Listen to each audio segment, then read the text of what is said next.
মেয়েরা, আজ তোমাদের আমি লম্ব বৃত্তাকার চোঙ এই চ্যাপ্টারটা পড়াবো। তো এই চ্যাপ্টারে তোমাদের বইতে দেখো লম্ব বৃত্তাকার চোঙ পেজ নাম্বার 140।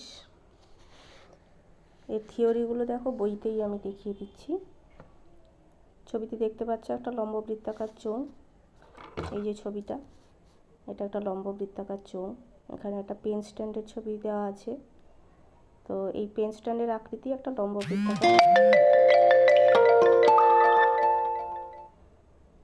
আচ্ছা, এবার দেখো এটাকে লম্ব বৃত্তাকার কেন বলা হচ্ছে না, দেখো এর দুটো বৃত্তাকার তল আছে, একটা নিচে আর একটা এই যে উপরে।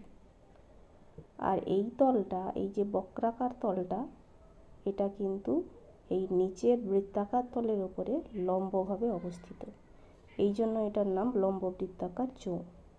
আর যে কোনো লম্ব বৃত্তাকার চোঙের তিনটে তল আছে, দুটো সমতল যেগুলো বৃত্তাকার, এই যে একটা তল, এগুলো বৃত্তাকার তল এবং এগুলো সমতল। আর এই যে তলটা, এটা একটা বক্রাকার তল। মোট তিনটে তল। এবার দেখো এই ছবিটা দেখো, এটাও একটা চোঙেরই ছবি, কিন্তু এটা লম্ব বৃত্তাকার নয়, কারণ এটা লম্বভাবে অবস্থিত নয়। এই যে বৃত্তাকার তলের সঙ্গে এই যে বক্রাকার তলটা কি লম্বভাবে রয়েছে? কিছুটা কোণ করে রয়েছে, 90 ডিগ্রি কোণ নয়, 90 ডিগ্রি অপেক্ষা ছোট। সেই জন্য এটা লম্ব বৃত্তাকার চোঙ নয়, শুধুমাত্র চোঙ। তো আমাদের এখানে এই চ্যাপ্টারে আমরা শুধুমাত্র লম্ব বৃত্তাকার চোঙগুলো নিয়ে আলোচনা করব। মানে যত আমাদের থিওরেমগুলো রয়েছে সবটা কিন্তু লম্ব বৃত্তাকার চোঙকে নিয়ে। আর যদি শুধুমাত্র চোঙ বলা থাকে তাহলেও আমরা ধরে নেব যে ওটা লম্ব বৃত্তাকার চোঙই বলা আছে। আচ্ছা, এই লম্ব বৃত্তাকার চোঙের জন্য কিভাবে তৈরি করা যায়, দেখো এখানে একটা আয়তাকার ক্ষেত্র রয়েছে। তো এটা একটা কাগজের টুকরো বলেই ধরে নাও। তো এই কাগজের টুকরোটাকে আমি যদি এইটাকে এইভাবে রোল করি, তাহলে এটা লম্ব বৃত্তাকার চোঙ পাবো। এই যে দেখো আমার সামনে একটা কাগজ রয়েছে, এই কাগজটাকে আমি যদি এইভাবে রোল করি, করে এটাকে যদি জুড়ে দিই,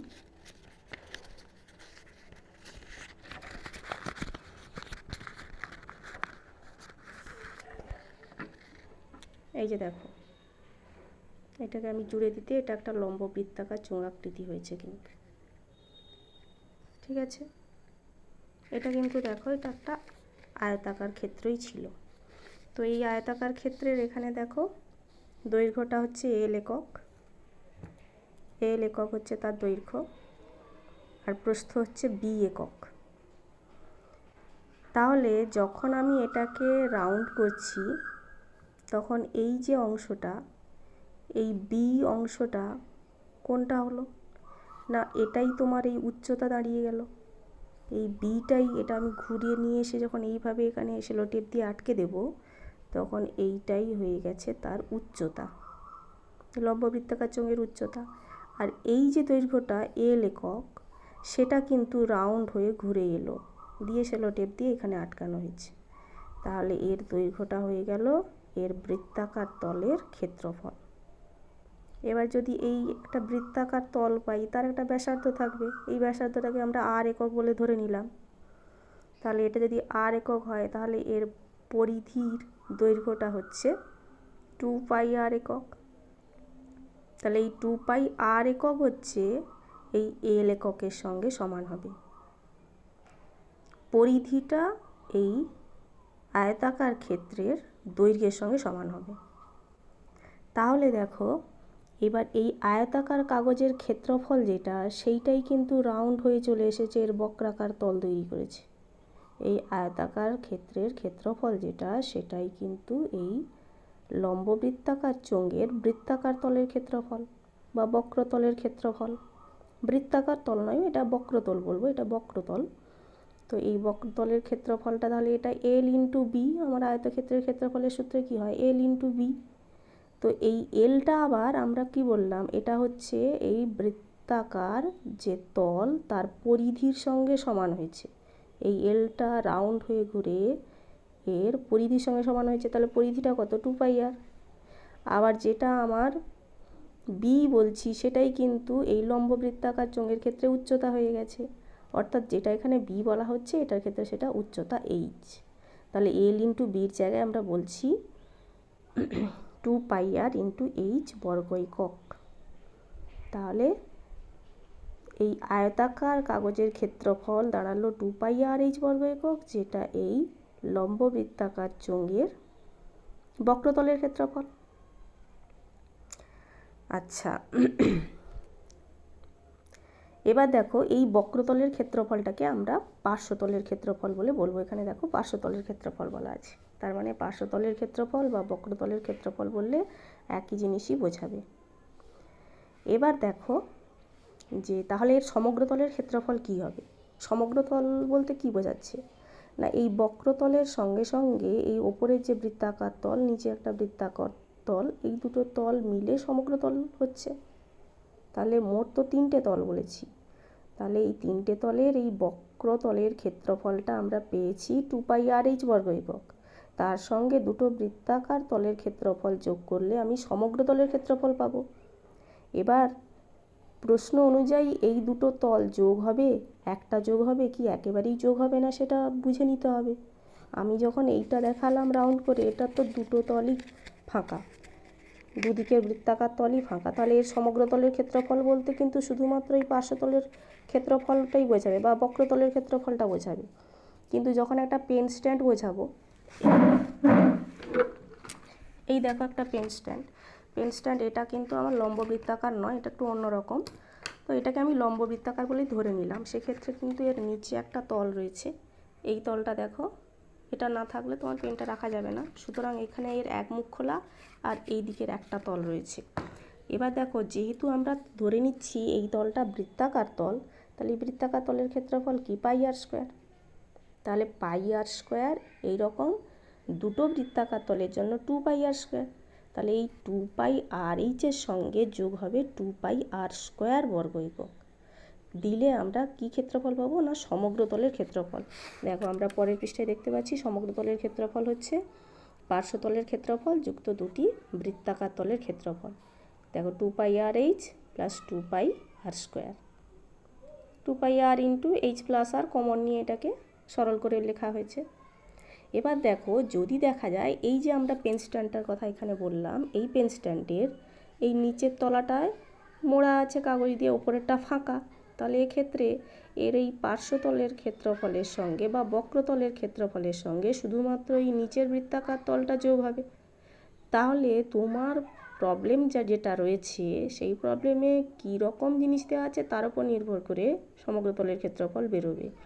এই রকম যদি একটা পেন স্ট্যান্ড দেওয়া থাকে সেক্ষেত্রে সমগ্রতলের ক্ষেত্রফল বলতে তোমার কিন্তু 2πr/h এর সঙ্গে একটা πr² যোগ হবে, দুটো নয়, কারণ এক মুখ খোলা, তার এই মুখটা হচ্ছে খোলা। তাহলে দেখো এখানে আমাদের সূত্রটা আর একবার দেওয়া আছে, পেন স্ট্যান্ডের ক্ষেত্রে সমগ্রতলের ক্ষেত্রফল 2πr/h প্লাস πr²। এগুলো তো দেওয়া আছে। আর হচ্ছে বক্রতলের বৃত্তাকার তলের ব্যাসার্ধের দৈর্ঘ্য, এইচ হচ্ছে চোঙের উচ্চতা। ঠিক আছে, তাহলে আমরা এই থিওরেমগুলো আমরা জানলাম, এই সূত্রগুলো জানলাম, এই ফর্মুলাগুলো। আচ্ছা, এই ফর্মুলাগুলো দিয়ে আমাদের অঙ্ক হবে। এরপর চলে আসছি, দেখো 142 পৃষ্ঠায় লম্ব বৃত্তাকার চোঙের আয়তন। আয়তনের সূত্রটা ভূমির ক্ষেত্রফল গুণিতক উচ্চতা, ক্ষেত্রফল তো πr² গুণিতক এইচ উচ্চতা, তাহলে πr²h। এগুলোর একটা একক থাকবে, সুটেবল একক, মানে ঘন একক। তোমার মিটার থাকলে ঘন মিটার, ডেসিমিটার থাকলে ঘন ডেসিমিটার, যেরকম একক থাকবে সেরকম দেওয়া হবে। এবার বলি এই চোঙের আয়তনটা কিভাবে এলো, এই সূত্রটা কিন্তু তোমাদের ক্লাসের জন্য নয়, তোমরা শুধু সূত্রটাই মনে রাখবে। আর আয়তন বলতে কী বোঝায় সে তো তোমরা জানোই, মানে আমি যদি ধরেই নিই যে এটা একটা লম্ব বৃত্তাকার চোঙ, যদিও কিন্তু এটা লম্ব বৃত্তাকার চোঙ নয়, ঠিক আছে, তো এটার ক্ষেত্রে আয়তন কিন্তু এই ভেতরের অংশটাকে বোঝাবে, এই ভেতরের যে অংশটা রয়েছে, যে অংশে জিনিসপত্র রাখা হবে। এমনি লম্ব বৃত্তাকার চোঙের অনেক উদাহরণ তোমরা জানো, যেমন ধরো যে তেলের ড্রাম, যখন রেশন আনতে যাও তেলের ড্রামের ভেতরে তো তেলটা থাকে, তো তেলটা ওই ভেতরের অংশটা জুড়ে থাকে, যে অংশটা জুড়ে থাকে সেটাই তার আয়তন। তো ওই আয়তন বলতে যদি কোনো জিনিস নিরেট হয়, ধরো এমন একটা জিনিস নিলাম যেটা একেবারে নিরেট, কোনো একটা উপাদান দিয়ে তৈরি, কোনো ফাঁকা নেই, সেক্ষেত্রেও তার আয়তন বলতে কিন্তু ওই নিরেট পদার্থ, যে পদার্থ দিয়ে তৈরি সেই পদার্থটার আয়তন বোঝাবে। আর যদি ফাঁকা হয় তো ফাঁকা স্থানে কোনো একটা জিনিস আছে, কিছু না থাকলে বায়ু থাকবে, তাহলে ওই বায়ুর আয়তন। আর যদি কোনো জিনিস দিয়ে ভর্তি থাকে, ধরো কোনো গুঁড়ো দুধ আছে, চা আছে, এই টাইপের কিছু থাকলে তার আয়তন পাবো। আচ্ছা, এটা আমরা আয়তনের সূত্র পেলাম। এবারে দেখো লম্ববৃত্তাকার চোঙের আরও একটা প্রকৃতি এখানে দেওয়া আছে পরের পৃষ্ঠায়। দেখতে পাচ্ছ এই ছবিগুলো শেডেড রিজিয়ন দিয়ে দেওয়া আছে। ছবিগুলো দেখে বুঝতে পারছো যে এই যে ছবিটা দেখো, এখানে দেখো এর একটা অন্তর ব্যাসার্ধ আছে আর একটা বহির ব্যাসার্ধ আছে। এগুলোকে বলা হচ্ছে ফাঁপা চোঙ। ফাঁপা চোঙ মানে কিছুটা উপাদান দিয়ে তৈরি, এই অংশটা একটা উপাদান দিয়ে তৈরি, এই অংশটা, হ্যাঁ। বাকি এই যে অংশটা দেখাচ্ছে এই অংশটা কিন্তু ফাঁকা, ঠিক আছে। তার মানে কিছুটা পুরু, এই চোঙগুলো কিছুটা পুরু। তাহলে এর একটা বাইরের ব্যাসার্ধ থাকবে R1, ভেতরের একটা ব্যাসার্ধ থাকবে R2। তাহলে এই বাইরের ব্যাসার্ধের জন্য, বাইরের ব্যাসার্ধটাকে আমরা বহির ব্যাসার্ধ বলছি আর ভেতরের ব্যাসার্ধটাকে অন্তর ব্যাসার্ধ বলছি, ঠিক আছে। এবার এটার ক্ষেত্রে তাহলে সূত্রগুলো কি হবে, এর পার্শ্বতলের ক্ষেত্রফল কি হবে, এর সমগ্র তলের ক্ষেত্রফল কি হবে, কিংবা এর আয়তন কি হবে, সেইগুলো আমাদের বার করতে হবে। তো সেটার জন্য ফর্মুলাটা দেখে নাও। এই যে দেখো, ফাঁপা চোঙের বাইরের ব্যাসার্ধের দৈর্ঘ্য R1, ভিতরের ব্যাসার্ধের দৈর্ঘ্য R2 একক হলে তাহলে এই চোঙের আর উচ্চতা যদি h হয়, তাহলে বক্রতলের মোট ক্ষেত্রফল হচ্ছে 2π × R1 + R2 × h। তাহলে দেখো বক্রতলের ক্ষেত্রফল বলতে কোনটা বোঝাচ্ছে, এই যে বাইরের একটা বক্রতলের ক্ষেত্রফল, বাইরের ব্যাসার্ধ যদি R1, বাইরের যে বক্রতলের ক্ষেত্রফল হবে 2π R1h। তেমনি ভেতরের ব্যাসার্ধ যদি R2 হয়, ভেতরের দিকের একটা বক্রতল রয়েছে, তার ক্ষেত্রফল কি হবে 2π R2h। এই দুটো যোগ করে ফেললে আমরা কি পাবো না, মোট বক্রতলের ক্ষেত্রফল, মানে ভেতরের বক্রতল বাইরের বক্রতল মিলে যে ক্ষেত্রফলটা, সেটা হলো 2π × R1 + R2 × h। একটু সরল করে নিলে এটা পাচ্ছি আমরা দুটো, 2π × R1 + R2 × h বর্গ একক। তাহলে এটা গেল আমাদের ভিতর এবং বাইরের বক্রতলের মোট ক্ষেত্রফল। এর পরের পৃষ্ঠায় দেখো আমরা সমগ্রতলের ক্ষেত্রফল দেখছি। সমগ্রতলের ক্ষেত্রফল কি পাবো, দেখো আগের পৃষ্ঠায় আমরা পেয়েছি বক্রতলের ক্ষেত্রফল, এবার এটা কি বার করছি না সমগ্রতলের ক্ষেত্রফল। তাহলে দেখো বক্রতলের ক্ষেত্রফল যা ছিল সেটা থাকলো, তার সঙ্গে আর একটা ক্ষেত্রফল যোগ হবে। কোন ক্ষেত্রফলটা, এখানে একটা ছবি রয়েছে দেখো, সেই আগের পৃষ্ঠার ছবিটাই আবার এখানেও রয়েছে, আমি অন্য একটা অঙ্কে রয়েছে, আমি এখানেই ছবিটা দেখাচ্ছি। এখানেও দেখো তোমার কিন্তু এই যে বহির ব্যাসার্ধ R1 আর অন্তর ব্যাসার্ধ হচ্ছে R2, ঠিক আছে।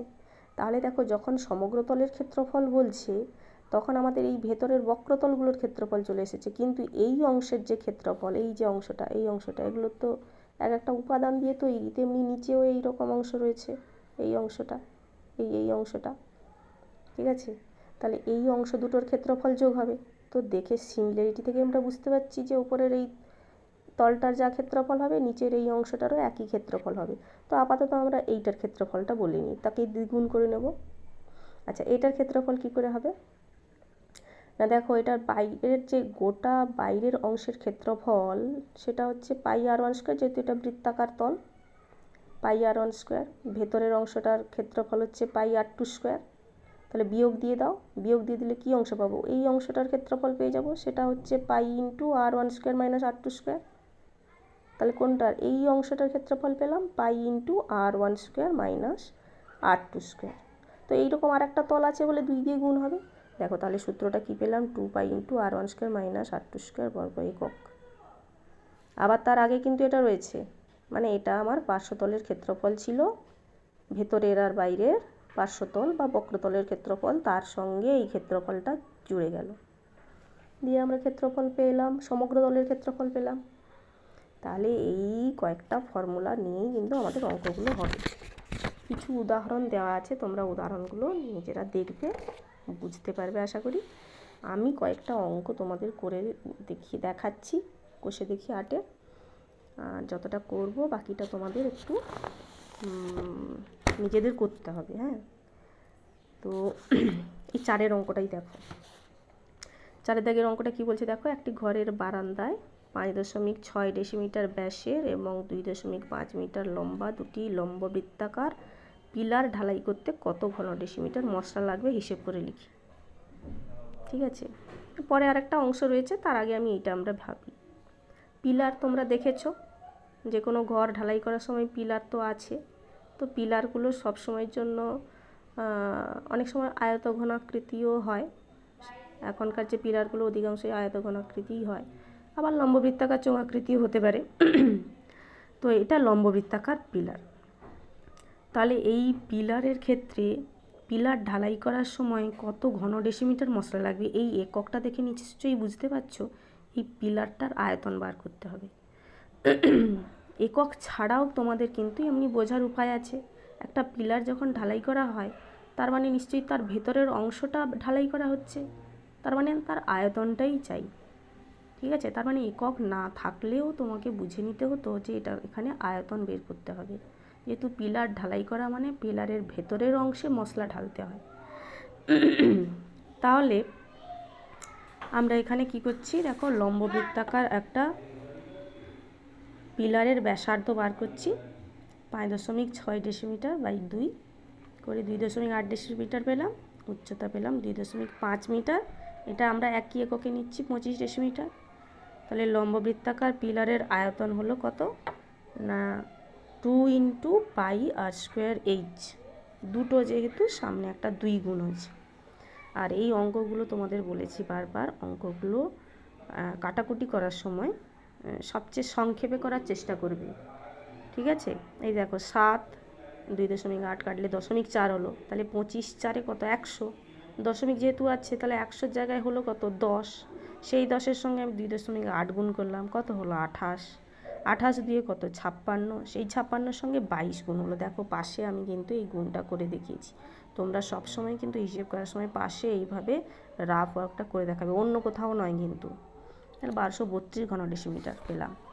এবার দেখো এইটার আর একটা অংশ রয়েছে, সেটা হচ্ছে প্রতি বর্গমিটার 125 টাকা হিসাবে পিলার দুটি প্লাস্টার করতে কত খরচ হবে হিসাব করি।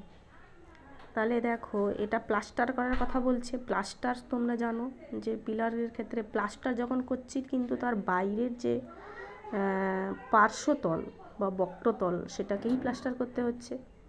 আর পিলারটা তো ওপরেও আটকানো আছে, নিচেও আটকানো আছে, তার মানে নিশ্চয়ই আমাদের এখানে সমগ্র তলের ক্ষেত্রফল আসবে না, আসবে পার্শ্বতল বা বক্রতলের ক্ষেত্রফল। তাহলে দেখো পিলার দুটির আমি বক্রতলের ক্ষেত্রফল বার করছি। 2 একটা রয়েছে, আর এমনি সূত্রে কি রয়েছে 2πr/h, বক্রতলের ক্ষেত্রফলের সূত্র এখনই হয়েছে 2πr/h। সামনে আর একটা 2, যেহেতু দুটো পিলার। এবার আমরা আবার এটাকে কাটাকুটি করছি, 7 × 0.4 হলো, সেই আগের মতোই 25 4 100, যেহেতু দশমিক আছে তার মানে 10 হলো 10। এবার 22 2 44 2 88 আর একটা 0, 880 বর্গ ডেসিমিটার। আমাকে কিন্তু খেয়াল করতে হবে যে এটাকে আমি বর্গ মিটার এককে নিয়ে যাব, কারণ যে হিসেবটা দেওয়া আছে সেটা বর্গ মিটার হিসেবে মানে এককের জন্য দেওয়া আছে। এবার দেখো 1 ডেসিমিটার মানে হচ্ছে 10 দিয়ে ভাগ করতে হবে মিটারে যেতে হলে, ডেসিমিটার থেকে মিটারে যেতে হলে 10 দিয়ে ভাগ, যেহেতু বর্গ ডেসিমিটার রয়েছে তাহলে কত দিয়ে ভাগ করব না 100 দিয়ে ভাগ করব, তাহলে 0.8 হলো। এবার প্রতি বর্গ মিটার 125 টাকা হিসেবে পিলার দুটি প্লাস্টার করতে খরচ পড়বে কত না 1100 টাকা। এটা গুণ করলে আমরা 1100 টাকা পেলাম। আর দেখো গুণটা কিন্তু আমি পাশেই দেখিয়েছি, তোমরাও তাই করবে, অন্য কোথাও নয়। যে গুণটা মুখে হয় না সেটা সবসময় পাশে দেখাবে। নেক্সট দেখো আমি 6-এর অঙ্কে চলে যাচ্ছি।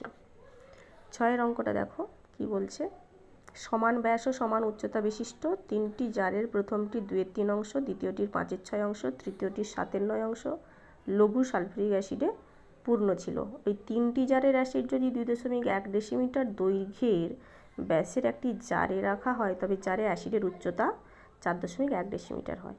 প্রথম 3টি জারের ব্যাসের দৈর্ঘ্য 1.4 ডেসিমিটার হলে তাদের উচ্চতা হিসাব করে লিখি। তাহলে দেখো কি বলা হচ্ছে না 3টে হচ্ছে জার রয়েছে, তাদের ব্যাস সমান আর উচ্চতাও সমান, কিন্তু প্রত্যেকটাতে কিন্তু ভর্তি নেই। সালফিউরিক অ্যাসিড রয়েছে প্রথমটাতে 2/3 অংশ, পরেরটায় 5/6 অংশ, তৃতীয়টাতে 7/9 অংশ। ঠিক আছে। আচ্ছা, তাহলে দেখো ওই জারগুলোর কিন্তু ব্যাসের দৈর্ঘ্য দেওয়া আছে 1.4 ডেসিমিটার, উচ্চতাটা বের করতে হবে। তাহলে উচ্চতাটা আমরা ধরে নেব। তাহলে অঙ্কটা আমরা কীভাবে করছি দেখো, তার ব্যাস দেওয়া ছিল, তাহলে আমরা ব্যাসার্ধ বার করছি 1.4 ডেসিমিটার বাই 2 মানে 0.7 ডেসিমিটার। আর প্রত্যেকটার উচ্চতা আমরা ধরে নিলাম এইচ ডেসিমিটার, যেহেতু প্রত্যেকের উচ্চতা সমান। এবার 3টি জারে মোট সালফিউরিক অ্যাসিডের পরিমাণ তাহলে কত হলো না, দেখো অ্যাসিডটা রয়েছে তাহলে তার আয়তন জুড়ে রয়েছে, তাহলে আয়তনের সূত্রটা কি না, পাই আর স্কোয়ার এইচ। কিন্তু তাতে ভর্তি নেই, কিছুটা অংশ করে রয়েছে, প্রথমটায় 2/3, পরেরটায় 5/6, তারপরেরটায় 7/9। তাহলে তিনটে আমার যোগ হলে 2/3, 5/6 আর 7/9 যোগ হলো, ইন্টু এইটা হবে। তাহলে এটাকে আমরা সরল করছি, সরল করে কি পেলাম, 41/18 গুণিতক 22/7 গুণিতক 0.7 হোল স্কয়ার ইন্টু এইচ। এবার দেখো এই তিনটে যে গ্যাস জারে, তিনটে মানে জারে যে পরিমাণ অ্যাসিড রয়েছে সেটা আবার একটা বড় জারে ঢালা হয়েছে। কোন জারে না, সেই জারের দৈর্ঘ্য 2.1 ডেসিমিটার,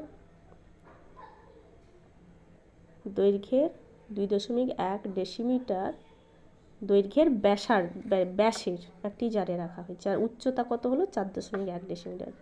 ঠিক আছে। তাহলে দেখো বড় জারের ব্যাসার্ধ 2.1/2 ডেসিমিটার, উচ্চতা 4.1 ডেসিমিটার। তাহলে ওটাতে অ্যাসিডের পরিমাণ কত হলো, সে আগের সূত্রে আমার, এটাও তো লম্ব বৃত্তাকার, তাহলে পাই আর স্কোয়ার এইচ ঘন ডেসিমিটার। তাহলে এই পরিমাণ যে অ্যাসিডটা সেটাই হচ্ছে এই তিনটে অ্যাসিডের যে সমষ্টি, তিনটে জারে যে মোট অ্যাসিড ছিল সেইটার সঙ্গে সমান হবে। তাহলে আমরা এই দুটোকে সমান করে দিলাম। দেখো এইখানে 22/7 কাটলাম, এইচ সমান তাহলে কি পেলাম, এইচের সঙ্গে এই দুটো যে গুণ ছিল এই দুটোকে আমরা ডান দিকে পাঠিয়ে দিলাম। এটাকে স্কোয়ারটাকে লিখছি 2.1/2, 2.1/2, 4.1, ওদিক থেকে এলো বলে এটা 18/41 হলো, এটা হলো 1/0.7 ইন্টু 0.7, মানে ওদিক থেকে যা যা এসেছিলো এগুলো সব নিচে এলো। তারপর আমরা কাটাকুটি করছি। ঠিক আছে। 0.7 2.1 কাটলে কী হবে, 3 হবে। তেমনি 0.7 2.1 কাটলে 3 হবে, দশমিক আর আসবে না। আবার দেখো এখানে 41 আছে, এখানে 4.1 আছে, তাহলে এই দুটো কাটলে 0.1 হবে। আর 2 9 18 কাটাকুটি করে এখানে 8.1/2 মানে 4.05। তাহলে এটা পেলাম কত, 4.05। ঠিক আছে। তাহলে আমাদের গ্যাস জারগুলোর উচ্চতা কত ছিল, 4.05 ডেসিমিটার প্রতিটি জারের উচ্চতা ছিল। পরের অঙ্ক চলে আসো, 8 অঙ্ক। 8 অঙ্কে কি বলছে, যদি 14 সেমি ব্যাসের পাইপযুক্ত একটি পাম্পসেট মিনিটে 2500 মিটার জলসেচ করতে পারে, তাহলে ওই পাম্পটি 1 ঘন্টায় কত কিলোলিটার জলসেচ করবে হিসাব করে লিখি। 1 লিটারের মান দেওয়া আছে 1 ঘন ডেসিমিটার, এটা আমরা সবাই জানি। এই যে দেখো পাম্পসেটটা দেখো, সেটা একটা লম্ব বৃত্তাকার চোঙাকৃতি, তার ব্যাস দেওয়া আছে 14 সেমি, তার মানে ব্যাসার্ধ 7 সেমি। এবার দেখো তার এই যে মিনিটে 2500 মিটার জলসেচ করতে পারে, এই কথাটার মানে কি না, মিনিটে 1 মিনিটে যদি আমি ভাবি তাহলে ওই পাম্পসেটের 2500 মিটার দৈর্ঘ্যের জল সে ধরতে পারবে 1 মিনিটে। 1 মিনিট সময়টা ধরলে সে 2500 মিটার দূরত্ব চলে যেতে পারবে। তার মানে যেহেতু পাইপটা লম্ববৃত্তাকার, তার মানে ধরে নেওয়া যেতে পারে যে 1 মিনিটে সে কতটা পরিমাণ জলসেচ করবে না, ওই 2500 মিটার উচ্চতা যুক্ত, মানে একটা লম্ববৃত্তাকার চোঙের আয়তন আমি পাবো যার উচ্চতাটা হবে 2500 মিটার, আর ব্যাসার্ধ তো দেওয়া আছে, অর্থাৎ পাই আর স্কোয়ার এইচ, এই সূত্রে এইচের জায়গাটা নেবে 2500 মিটার, এই জিনিসটা নেবে। এবার এককটা আমাকে নিয়ে নিতে হবে সঠিক করে, মানে সবটা একই এককে নিতে হবে, হয় ডেসিমিটার নেব নয়তো মিটার নেব, যেটা নেব। তাহলে দেখো আমরা এখানে পাইপের ব্যাসার্ধ পেলাম 7 সেমি, পাম্পটি বলা আছে, আমি বইয়ের ভাষাটাই লিখেছি, 1 মিনিটে জলসেচ করে 2500 মিটার, এটাকে আমি ডেসিমিটার এককে নিয়ে গেলাম, 25,000 হয়ে গেল।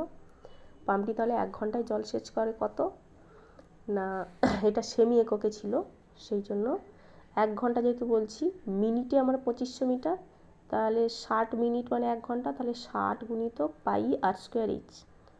আর স্কোয়ার বলতে 7/10 করে নিলাম, কেন না 7 সেমি ছিল। তাহলে ইন্টু এইচের জায়গাটা 25,000, তাহলে দেখো সবই একই এককে নিলাম, ঘন ডেসিমিটার হয়ে গেল। কী এককে এলো? ঘন ডেসিমিটার এককে এলো। 7 7 কাটলাম, 10 10, দুটো শূন্য কেটে আমি একটু সরল করে নিলাম। 60/7 250 লিটার, কারণ 1 ঘন ডেসিমিটার সমান 1 লিটার। আমি আসবো কিলো লিটার এককে, তাহলে লিটার থেকে কিলো লিটারে আসতে হলে 1000 দিয়ে ভাগ করতে হবে। ভাগ করে দেখো সরল করতে 2310 কিলো লিটার পেলাম। ঠিক আছে, এটা একদম সোজা অঙ্ক। এরপরে চলে আসো 9-এর অঙ্কটা কী বলা আছে না, 7 সেমি ব্যাসের একটি লম্বা গ্যাস জারে কিছু জল আছে। ওই জলে যদি 5.6 সেমি দৈর্ঘ্যের ব্যাসের 5 সেমি লম্বা একটি নিরেট লোহার লম্ববৃত্তাকার চোঙাকৃতি টুকরো সম্পূর্ণ ডোবানো হয়, তবে জলতল কতটুকু উপরে উঠবে হিসাব করে লিখি। আচ্ছা, এখানে দেখো যে লম্বা যে গ্যাস জার রয়েছে তাতে কিছু জল বলা আছে, মানে সেই জলটা কতটা উচ্চতা জুড়ে আছে সেটা কিন্তু বলা নেই। ঠিক আছে, কিন্তু দেখো জলে যখন একটা জিনিস ডোবানো হচ্ছে সেটা হচ্ছে তার একটা ব্যাস রয়েছে 5.6 সেমি, আর তার কতটা লম্বা অর্থাৎ উচ্চতা কতটা সেটাও দেওয়া আছে 5 সেমি। ঠিক আছে, এবার ওই লম্ববৃত্তাকার চোঙাকৃতি টুকরোটা সম্পূর্ণ ডোবানো হচ্ছে। তোমরা আর্কিমিডিসের সূত্র জানো, একটা বস্তুকে যদি তরলে সম্পূর্ণভাবে নিমজ্জিত করানো হয় তাহলে বস্তুটা তার সম আয়তনের তরল অপসারণ করবে।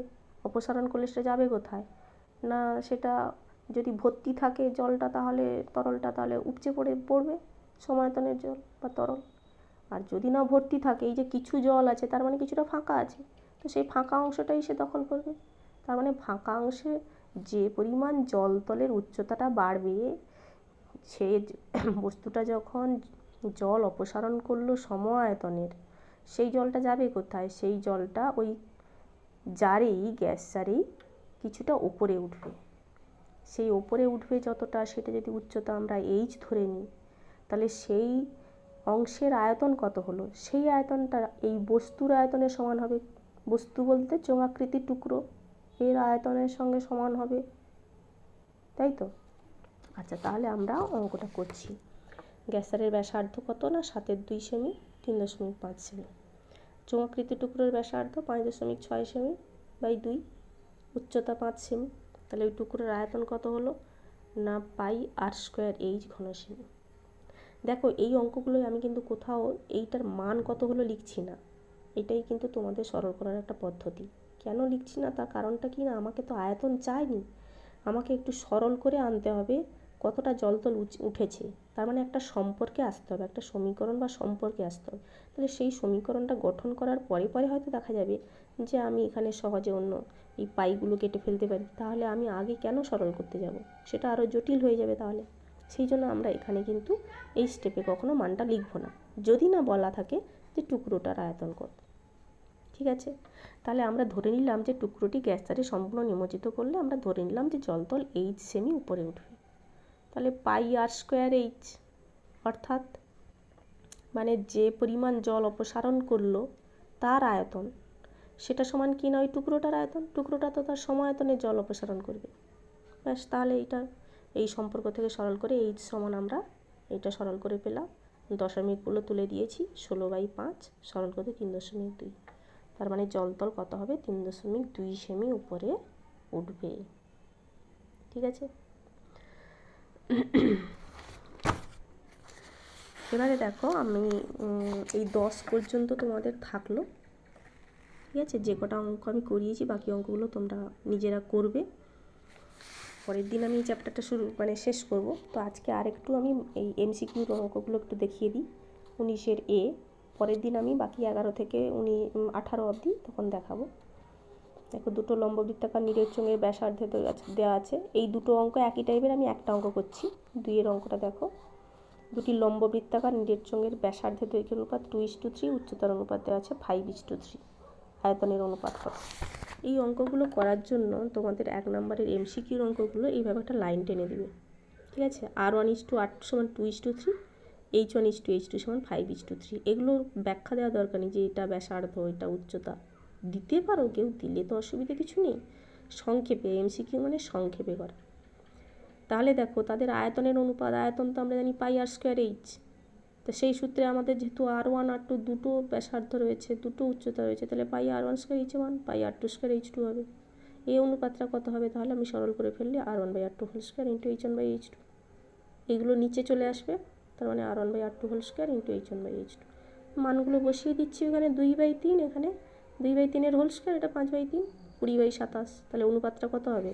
না এটা হবে 20:27। তোমরা এই রাফ ওয়ার্কটা ডান দিকে করলে আর উত্তরটা বাম দিকে লিখলে, চোঙ দুটির আয়তনের অনুপাত 20:27। এইটা তোমরা পরীক্ষার হলেও এইভাবেই করবে। আর কেউ যদি ভাবো যে গোটা খাতা জুড়ে করবে, তাতে কি নাম্বার কাটা যাবে? যাবে না। কিন্তু তোমাদের দেখবে নির্দেশটা কিন্তু এরকমই থাকে। যে কোনো মাধ্যমিকের প্রশ্ন তোমরা যদি দেখো, খেয়াল করো, তাহলে কিন্তু দেখবে এইভাবে বলা থাকে যে মার্জিন টেনে ডান দিকে তোমাদের হিসেবটা করতে হবে। 3 অঙ্কটা দেখো, বলছে দুটি লম্ব বৃত্তাকার নিরেট চোঙের আয়তন সমান এবং তাদের উচ্চতার অনুপাত 1:2 হলে তাদের ব্যাসার্ধের দৈর্ঘ্যের অনুপাত কত? সেই আগের মতোই, এখানে তো দেওয়া আছে আয়তন সমান, আমরা এই জন্য লিখে নিলাম ডান দিকে। দেখো V1 = V2, আবার উচ্চতার অনুপাত দেওয়া আছে 1:2, তাহলে H1:H2 = 1:2। এবার যেহেতু V1 = V2, আমরা তাহলে পাই R1 স্কোয়ার H1 সমান পাই R2 স্কোয়ার H2, আয়তনের যে সূত্র সেটা লিখে ফেললাম। তাহলে এটাকে যদি আমি বাম দিকে নিয়ে আসি, কী পাবো? R1/R2 whole square into H1/H2 = 1। তাহলে R1/R2 whole square into 1/2, H1/H2 মানটা বসিয়ে দিলাম, = 1। তাহলে R1/R2 হোল স্কোয়ার সমান 2, R1/R2 সমান √2, তাহলে R1:2 সমান √2:1।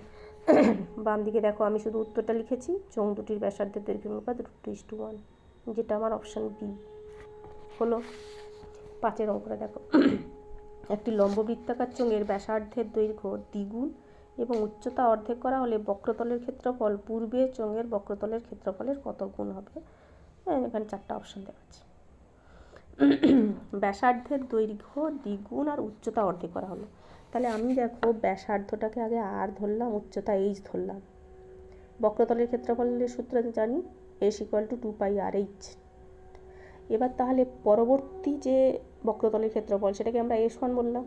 S1 এর মান কী হবে? না দেখো এবার কিন্তু আমার ব্যাসার্ধ দ্বিগুণ করা হয়েছে, মানে আর এর জায়গাটায় বসবে 2r। এইচেরটা উচ্চতাটাকে অর্ধেক করা হয়েছে, মানে এইচের জায়গায় বসবে h/2। সরল করো, কি এলো? 2πr/h, অর্থাৎ যা আগে ছিল সেটাই পেলাম, S1 = S পেলাম। তাহলে আমাদের উত্তরটা কী হবে? না ক্ষেত্রফলের সমান হবে, অপশান এ। নেক্সট দেখো, বি দাগে 2 একটা সত্য মিথ্যা করছি। দেখো, একটি লম্ব বৃত্তাকার চোঙের ব্যাসার্ধের দৈর্ঘ্য 2 একক হলে চোঙটির যে কোনো উচ্চতার জন্য চোঙটির আয়তন এবং বক্রতলের ক্ষেত্রফলের সাংখ্যমান সমান হবে। এটা আমাদের সত্য না মিথ্যা সেটা বলতে হবে। আচ্ছা, আমরা দেখো ব্যাসার্ধ 2 একক ধরে নিলাম, আর উচ্চতাটা যেহেতু বলা নেই, এটাকে H একক বলে ধরে নিলাম। আয়তন তাহলে কী হলো? পাই r²h ঘন একক, পাই r²h, আর মানে 2 স্কোয়ার, 4πh। বক্রতলের ক্ষেত্রফল কত? আবার 2πr/h, আর এর মানটা কত? 2। তাহলে সেই আবার গুণ করে দেখো 4πh, অর্থাৎ এখানে যা এসেছিলো এখানে একই এসেছে। পার্থক্যটা কি? না এটা ঘন একক, এটা বর্গ একক। কিন্তু আমাকে বলেছে সাংখ্যমান সমান, তার মানে আমি এই এককটার দিকে তাকাবো না, সংখ্যাগত মানটাই ধরবো। দেখো তাহলে আমরা কি পেলাম? সাংখ্যমানটা সমান পেলাম। তাহলে আমাদের এখানে উত্তরটা কী হবে? না সত্য। শীত দাগের আমি একটা অঙ্ক করছি 2। দেখো, একটি লম্ব বৃত্তাকার চোঙের ব্যাসের দৈর্ঘ্য 3 সেমি, উচ্চতা 4 সেমি হলে চোঙটির সর্বাপেক্ষা লম্বা যে দণ্ড রাখা যাবে তার দৈর্ঘ্য ড্যাশ। আমি তোমাদের এই টাইপের অঙ্ক আগেও করিয়েছি, আয়তঘনের চ্যাপ্টারেও কিন্তু এরকম অঙ্ক একটা ছিল, যে একটা আয়তঘন আকার ধরো বাড়ি আছে, তার ভেতরে আমি সর্বাপেক্ষা লম্বা কত বড় দণ্ড রাখতে পারবো। দেখো সেটার ক্ষেত্রেও কিন্তু আমরা কর্ণের দৈর্ঘ্য বার করেছিলাম, কারণ আয়তঘনক বলো, ঘনক বলো, কিংবা এই যে লম্ব বৃত্তাকার চোঙ, যাই হোক না কেন, এগুলোর ভেতরে আমি যদি কোনো দণ্ড রাখতে চাই, সর্বাপেক্ষা বড় দণ্ড রাখতে চাই, তাহলে কিন্তু সেটা হবে তারই বলতে গেলে এই কর্ণ বরাবর। ঠিক, এটাকে কর্ণ বলা যায় কি না আমি ঠিক বলতে পারছি না, মানে কর্ণ বলে বলা যাবে না, কিন্তু এই যে কোনাকুনি এইভাবে রাখলে এইভাবেই সর্বাপেক্ষা বড় দণ্ড রাখা যাবে। তাহলে এই মানটা কি হবে? না এইটা ধরো, এটা আর লিখেছি, এটা আর নয়, এটা 2r হবে, এটা হবে 2r, মানে এখান থেকে এই দৈর্ঘ্যটা, এটা কি একটা ব্যাস। আর এইটা হচ্ছে উচ্চতা এইচ। তাহলে এটা তো দেখে বুঝতে পারছি এটা একটা সমকোণী ত্রিভুজ, যার ভূমি জানা আছে, লম্ব জানা আছে, অতিভুজটা জানতে হবে। তাহলে অতিভুজটার সূত্রে BC সমান কত হবে না √3² + 4²। এখানে 3 কিন্তু ব্যাসার্ধ দেওয়া নেই, ব্যাস দেওয়া আছে, আর ওটাই আমার চাই, ব্যাসটা চাই, ব্যাসের স্কোয়ার প্লাস এই উচ্চতার স্কোয়ার করে কত পেলাম 5 সেমি। তাহলে আমার এখানে উত্তরটা লিখবো, চোঙটির ভিতর সর্বাপেক্ষা লম্বা যে দণ্ড রাখা যাবে তার দৈর্ঘ্য হবে 5 সেমি। ঠিক আছে, তাহলে এইভাবে আমি তোমাদের MCQর অঙ্কগুলো করিয়ে দিলাম। তোমাদের এই 20 দাগে সংক্ষিপ্ত উত্তরধর্মী প্রশ্ন আর এই 11 থেকে 18 অবধি অঙ্কগুলো পরের দিন আমরা আলোচনা করব। বাকি যে অঙ্কগুলো থাকলো এর ভেতরে সেগুলো কিন্তু তোমরা করে নেবে। ঠিক আছে, আর আমার এইভাবে বোঝানোতে যদি তোমাদের কোনো অসুবিধে হয় বা কোথাও কোনো একটা জায়গায় যদি তোমার মনে হচ্ছে যে সমস্যা হলো, তাহলে অবশ্যই জানাবে। আর যেহেতু ব্ল্যাকবোর্ড নেই, এর থেকে বেটার আমার কিছু মাথায়ও আসছে না।